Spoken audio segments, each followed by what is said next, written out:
Alright guys, this is a short driver video of my 1979 Lincoln Continental Collector series. This car is just out of winter storage and I'm going to do these videos in English because I saw from my YouTube analytics that about 70% of the viewers of my other videos were from the USA and from other English-speaking countries, so I figured it makes sense to keep the future videos in English, and I hope you enjoy this a little bit. Well, as you can hear, this is an extremely quiet car. This car has only 17,000 miles on the clock, so it's fairly new. I bought it out of a collection in Texas together with my 70 Cadillac Eldorado. And I always wanted to have one of these because I thought that the dark blue special collector series was really a great looking car, and when I was a kid this was one of the cars I definitely wanted to have. The other car was a Trans Am, of course, and then the other luxury car, I figured that I needed a luxury car next to the sports car, would be this.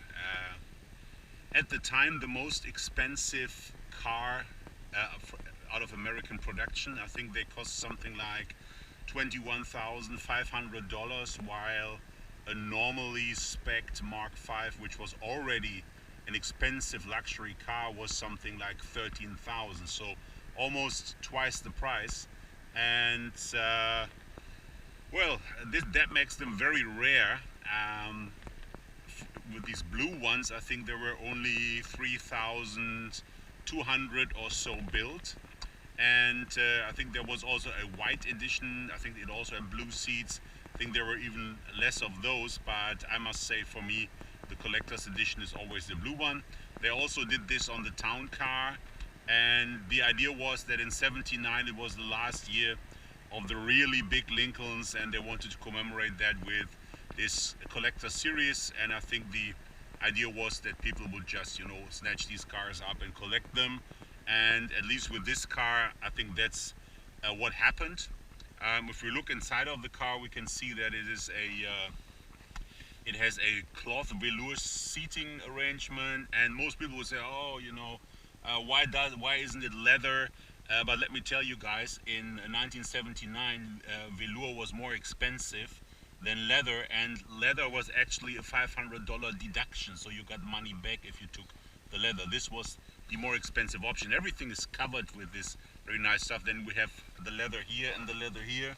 I think the wood is not really true wood, but none of the American cars had that at the time, and knowing how hot it can get in some of the US states, and you would have real wood cracking like like a pack of chips all the time. So it makes sense, at least at that time it made sense to stay with plastic. But everything else is of nice materials, no rattles, no squeaks, no nothing.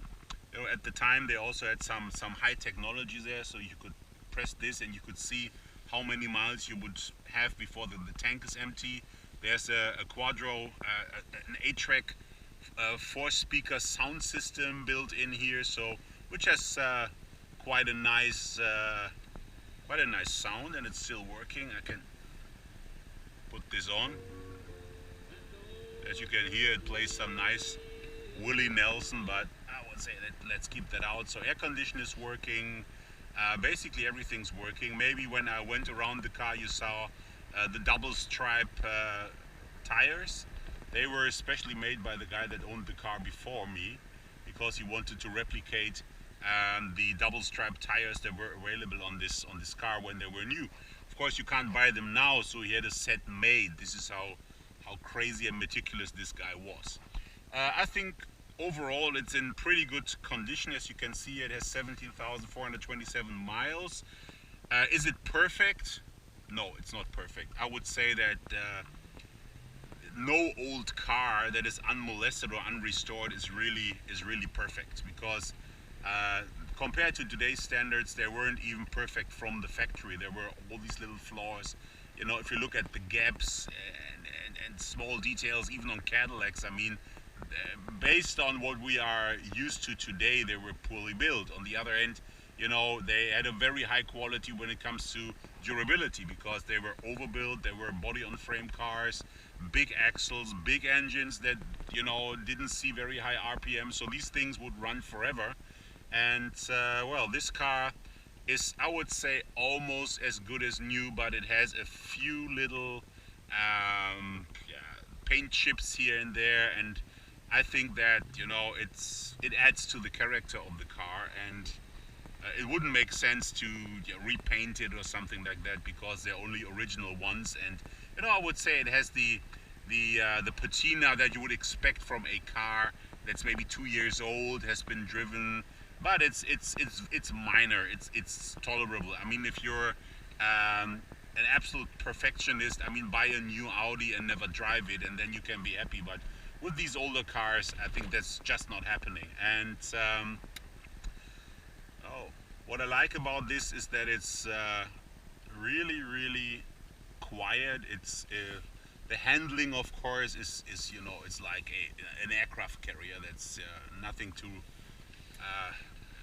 to brag about. On the other hand, you know, these cars force you to drive slow, and it's a more relaxed, or very relaxed driving experience. You know, it's like, you know, hearing a classic concert versus a rock concert. I mean, not everybody wants to listen to hard rock every day of the year, so this is why you don't always want to drive a sports car. While these cars, you know, they're very smooth, very quiet, and very comfortable, and, you know, you can sit in this thing for hours and just, you know, drive. Right, as you can see, it also has the moonroof, which I think is a very nice feature. And well, I think other than that, it is fully loaded. What's missing are these is the special umbrella and the you know, this special package with the tools and everything. Unfortunately, that's not there, and I don't think I'm gonna buy that stuff, because, you know, I'm not.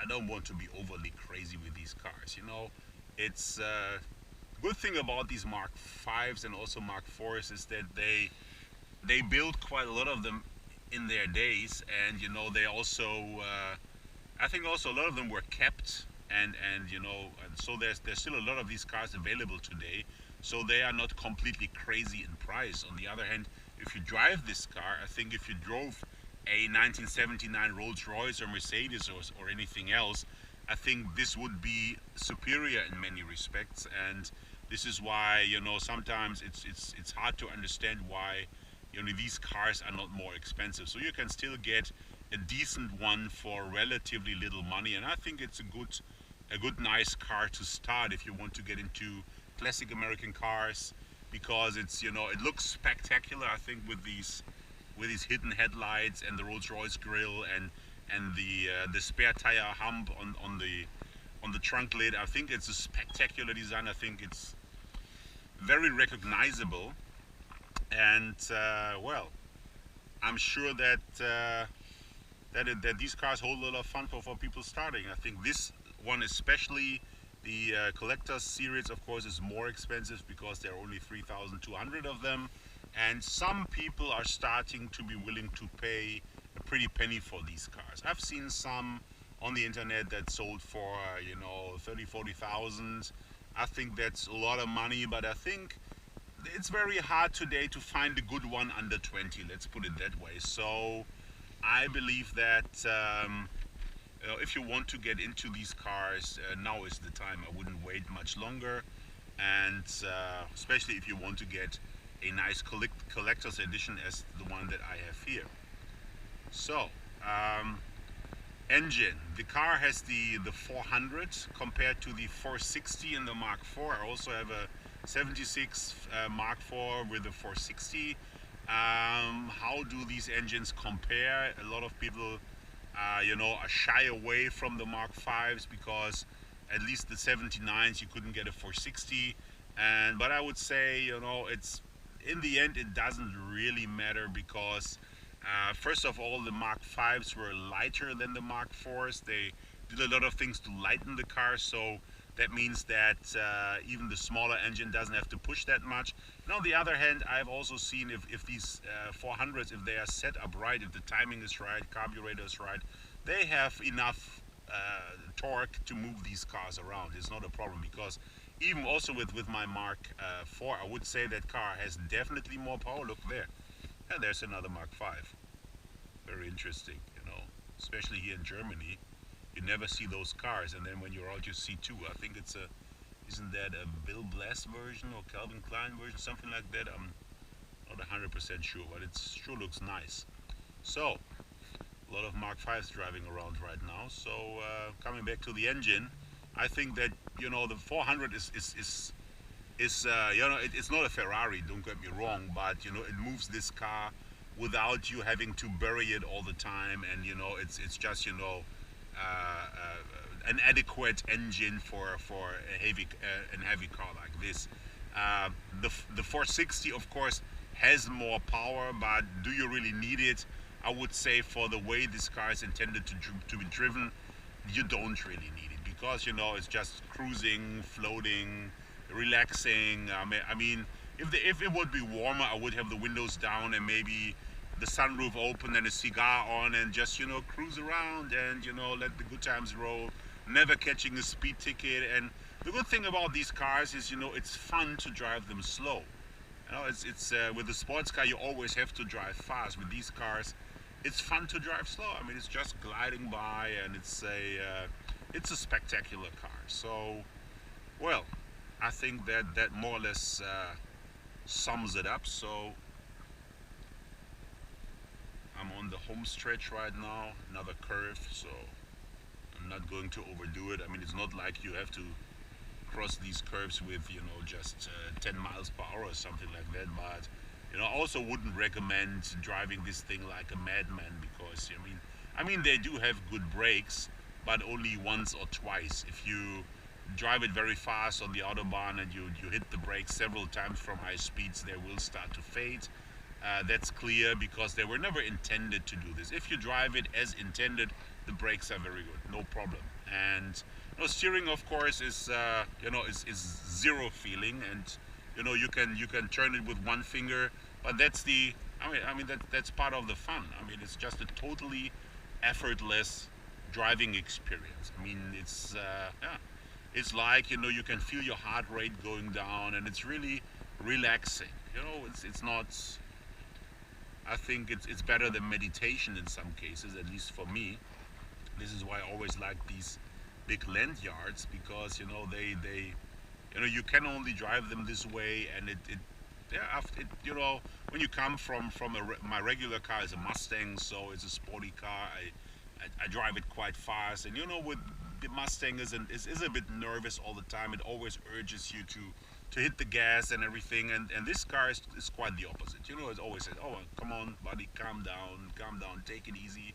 And, you know, after 5 or 10 minutes you get into this, you know, you don't want to get out, because it's really, really a soothing experience. And, you know, if you look at the sheer comfort, I mean, of course, this is a very old car, so maybe you can't compare it to a modern luxury car, but one thing that it's really, what makes it really superior to modern cars is the ride quality. I mean, this is so soft, and these seats are so soft that even the modern S-Class is harsh in comparison. You know, this glides and floats, and of course, a lot of it has to do with the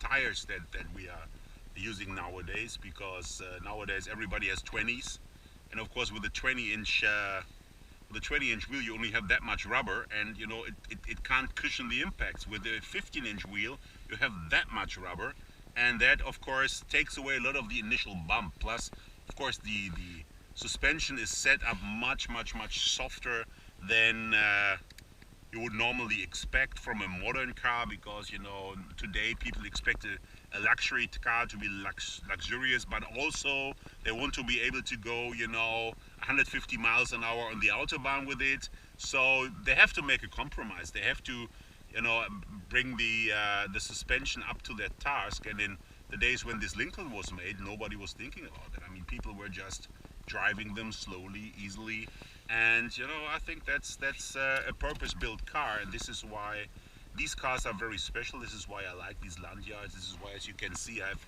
quite a few of them. And well, this has been one of the cars that I always wanted to get, because this was the car I wanted as a kid, and well, now I got it, and I'm quite happy with it. I hope you enjoyed this little ride with me, and hope you comment in the section below. Thank you.